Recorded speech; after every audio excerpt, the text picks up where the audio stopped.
Defisit dana pensiun hampir tembus Rp1 triliun. Pegawai ramai-ramai memilih pensiun sekaligus. Di sisi lain, Presiden Prabowo menjanjikan kenaikan gaji pensiunan hingga 75% atau bahkan mencapai 5%. Apakah ini solusi atau justru ancaman baru bagi masa depan dana pensiun Indonesia? Simak penjelasan lengkapnya karena ini menyangkut hak jutaan pensiunan dan stabilitas keuangan negara dalam jangka panjang. Bapak dan Ibu, isu dana pensiun kembali menjadi sorotan nasional. Bukan sekadar wacana politik yang dilontarkan menjelang pemilu, bukan isu media sosial yang viral sesaat, melainkan persoalan struktural yang kini berada di titik kritis dan memerlukan perhatian serius dari semua pihak. Data terbaru menunjukkan meningkatnya jumlah pegawai yang keluar dan memasuki masa pensiun serta fenomena baru yang semakin mengkhawatirkan. Banyak pensiunan tidak lagi memilih pensiun bulanan yang memberikan jaminan pendapatan rutin, melainkan menarik dana secara sekaligus dalam jumlah besar. Dampaknya sangat serius dan sudah mulai terasa dalam sistem pengelolaan dana pensiun nasional. Rasio likuiditas dana pensiun semakin tertekan dari bulan ke bulan, ketercukupan dana makin melemah dan mengancam keberlanjutan pembayaran di masa mendatang. Saat ini defisit dana pensiun tercatat sekitar 490 miliar, angka yang sudah sangat mengkhawatirkan bagi para pengelola dana pensiun. Namun jika tren pengambilan dana sekaligus ini dibiarkan terus berlanjut tanpa ada kebijakan pengendalian yang efektif, para ahli keuangan dan aktuaria memperkirakan defisit tersebut berpotensi menembus angka di atas Rp1 triliun dalam waktu yang tidak terlalu lama. Angka ini bukan hanya angka statistik di atas kertas, tetapi representasi nyata dari ancaman terhadap kesejahteraan jutaan pensiunan di seluruh Indonesia. Ancaman nyata bagi keberlanjutan dana pensiun nasional semakin jelas terlihat. Fenomena pengambilan dana sekaligus memang menguntungkan secara jangka pendek bagi individu yang membutuhkan dana segar untuk berbagai keperluan seperti membeli rumah, membuka usaha, atau membiayai pendidikan anak. Namun secara sistemik dan dalam perspektif makroekonomi, ini menjadi bom waktu bagi keberlanjutan dana pensiun nasional yang dapat meledak kapan saja jika tidak ditangani dengan serius. Dana pensiun pada dasarnya dirancang berbasis keseimbangan jangka panjang dengan prinsip aktuaria yang matang.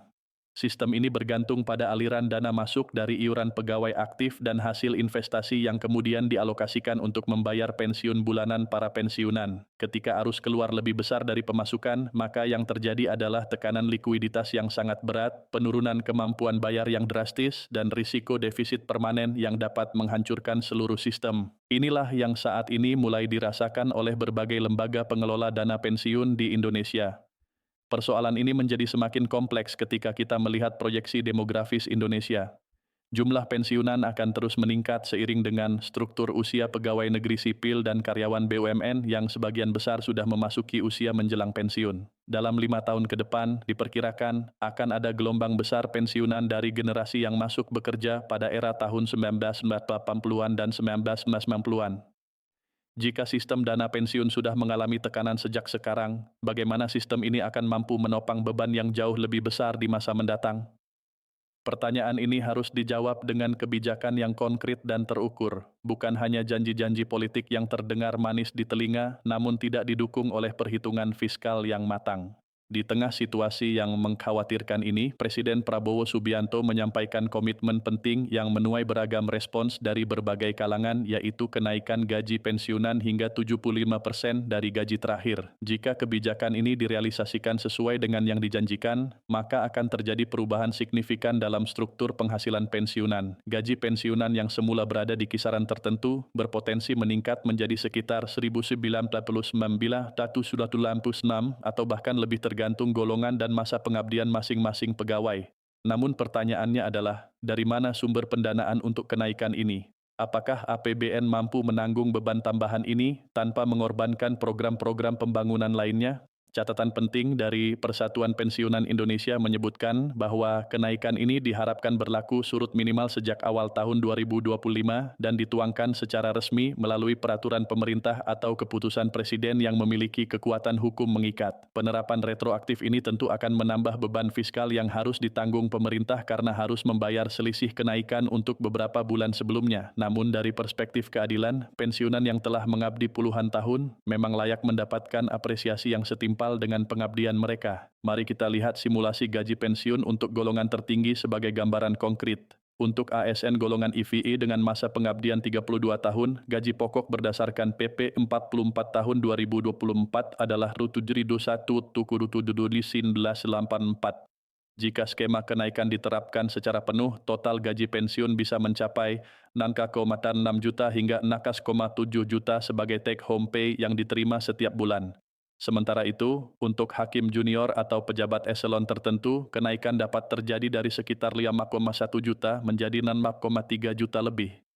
Angka-angka ini memang terlihat menggembirakan dan dapat meningkatkan daya beli pensiunan secara signifikan. Namun penting dicatat bahwa tunjangan tidak ikut naik dalam skema ini, yang berarti struktur gaji masih perlu pembenahan lebih lanjut agar lebih komprehensif dan adil. Banyak pensiunan yang selama masa aktif menerima berbagai tunjangan seperti tunjangan kinerja, tunjangan struktural, atau tunjangan khusus lainnya yang nilainya cukup besar.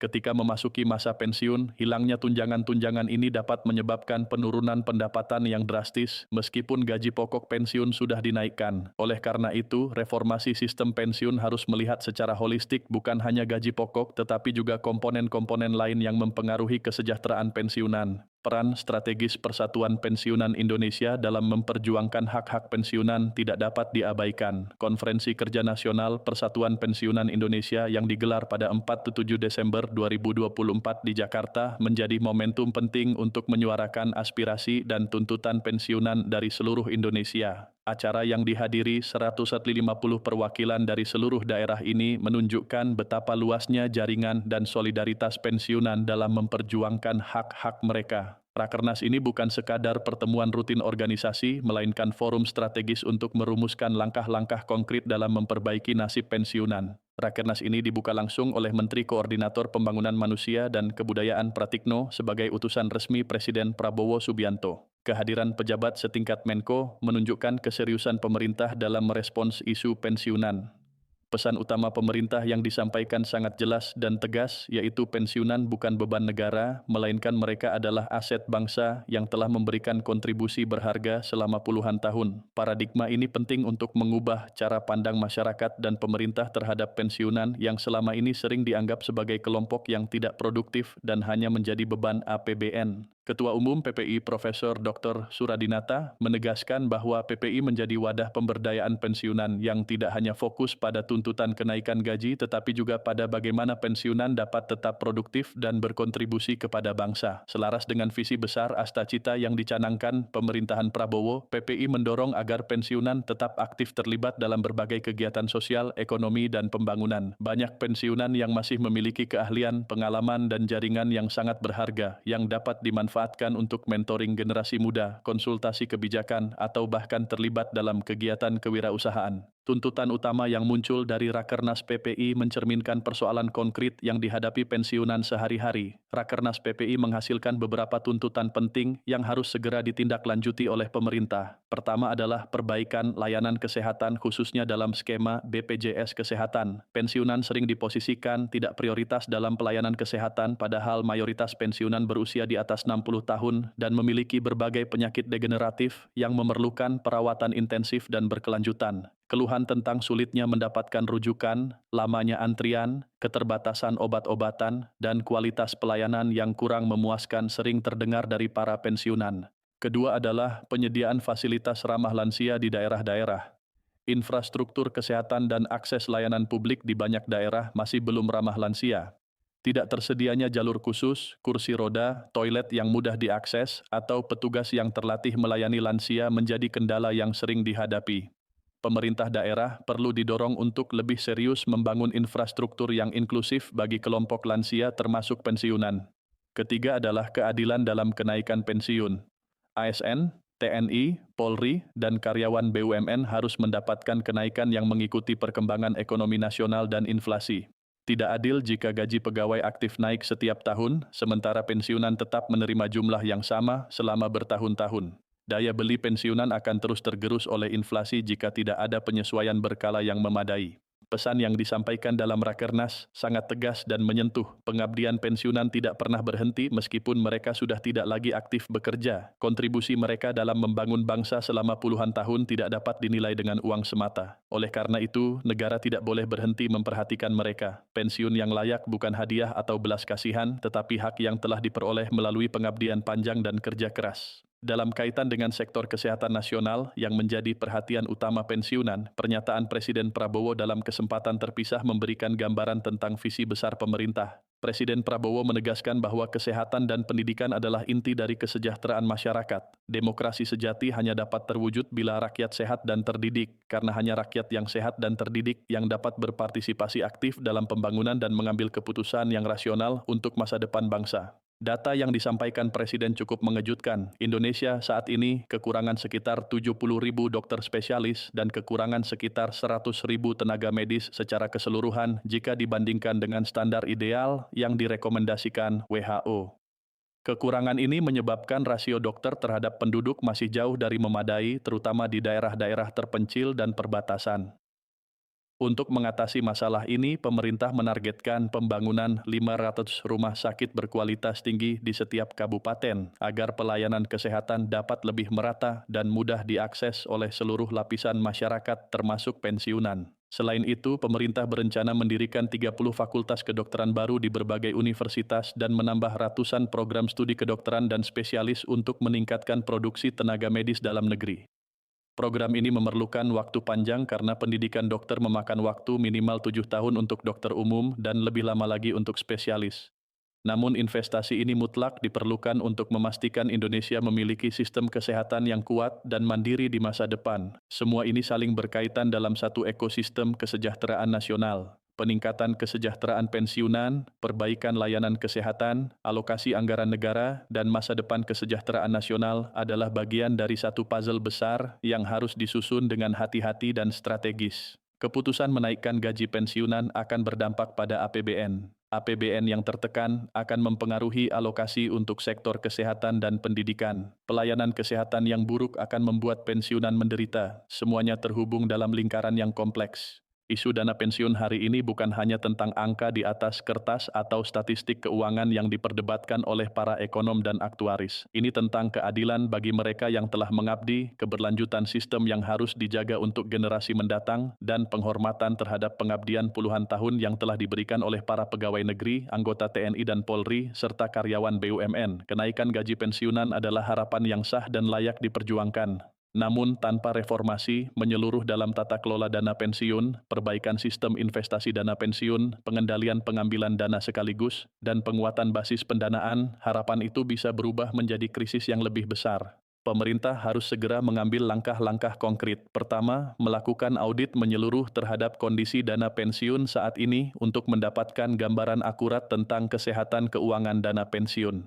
Kedua, merumuskan kebijakan yang mengatur dan membatasi pengambilan dana sekaligus agar tidak menggerus likuiditas dana pensiun. Ketiga, meningkatkan hasil investasi dana pensiun melalui pengelolaan yang profesional dan transparan. Keempat, mencari sumber-sumber pendanaan alternatif untuk menutup defisit yang ada. Kelima, melakukan sosialisasi kepada pegawai aktif tentang pentingnya memilih pensiun bulanan untuk keberlanjutan sistem. Transparansi dan akuntabilitas dalam pengelolaan dana pensiun harus ditingkatkan agar pensiunan dan calon pensiunan dapat memantau kondisi dana mereka. Laporan berkala yang mudah diakses publik, audit independen yang kredibel, dan mekanisme pengaduan yang efektif harus menjadi bagian dari tata kelola dana pensiun yang baik. Kepercayaan terhadap sistem hanya dapat dibangun melalui transparansi dan kinerja yang dapat dipertanggungjawabkan. Bapak dan Ibu, masa depan dana pensiun Indonesia ada di tangan kita semua. Pemerintah, pensiunan, pegawai aktif, dan masyarakat harus bersama-sama menjaga keberlanjutan sistem ini. Kenaikan gaji pensiunan harus dibarengi dengan penguatan sistem. Harapan harus berjalan beriringan dengan tanggung jawab. Hanya dengan demikian, jutaan pensiunan Indonesia dapat menjalani hari tua mereka dengan layak dan bermartabat tanpa khawatir tentang keberlanjutan pendapatan mereka. Inilah ujian nyata bagi komitmen kita terhadap keadilan sosial dan kesejahteraan rakyat yang menjadi janji konstitusi dan cita-cita para pendiri bangsa.